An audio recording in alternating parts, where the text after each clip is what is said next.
ক্যাচগুলো ধরাটা ইম্পর্টেন্ট আমাদের। আমি মনে করি ফিল্ডিং আরেকটু যদি ইমপ্রুভ করতে পারি ভালো হবে। আমার মনে হয় রান আরও 15-20টা রান যদি করতে পারতাম ভালো হতো, বাট আমরা যেভাবে প্ল্যান করছি বোলিং অনুযায়ী ওই প্ল্যান অনুযায়ী করতে পারিনি। বোলিংটা যদি ওই প্ল্যান অনুযায়ী করতে পারতাম তাহলে আরেকটু বেটার হতো আর কি। ওইটা একটা ফ্যাক্ট বলতে পারেন যে ক্যাচগুলো ধরলে হয়তো বা বিজয় ভাই আর্লি আউট হয়ে যেত, বাট রাব্বি ভাই হয়তো ক্যারি করতে পারেনি, এটা ভালো দিক ছিল আমাদের। ক্যাচগুলো ধরাটা ইম্পর্টেন্ট আমাদের। আমি মনে করি ফিল্ডিং আরেকটু যদি ইমপ্রুভ করতে পারি ভালো হবে। জানি না কার কাছে কেমন, আমার কাছে একটু লাগতেছিল, একটু কুয়াশা বেশি তো ওই জন্য একটু সমস্যা লাগতেছিল।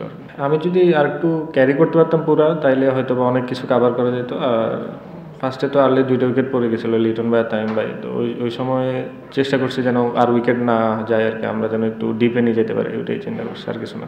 কাম অন ব্রো, এসব অনেক কিছু আসবে আর যাবে, এক্সপার্ট কিন্তু থেকেই যাবে। এটা তো অনেক অ্যাপ্রিসিয়েট ব্যাপার, ওনার জন্য অনেক ভালো একটা দিক যে 7টা উইকেট নিয়েছিলাম মেবি আজকে। খুবই ভালো বোলিং করছে উনি ওই টিমে, ওনার মধ্যে মানে ওনাদের যারা টিম ছিল আর কি, বলার ছিল। উনি তো অবশ্যই ভালো বলার, আমরা জানি লাস্ট আপনি টি20 বলেন বা ওয়ানডে টেস্ট যেখানে খেলছে উনি ভালো খেলছে। তো আজকেও খুবই ভালো বোলিং করছে, ওনাকে অ্যাপ্রিসিয়েট দিতে হবে। যে এমন না যে উনি হয়তো আমরা উইকেট অনেকগুলো দিয়ে আসছে, উনি অনেকগুলো উইকেট নিয়েছে, লিটন ভাই বলেন, তানজিদ তামিম যেটাই বলেন, অনেক ভালো বোলিং করছে আসলে।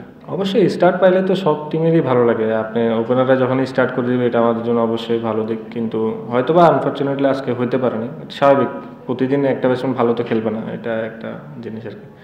তো ওইটা সমস্যা না, আমি আর ওইয়া কাভার করছিলাম, আর একটা আমাদের ফরনে যা ছিল আর কি।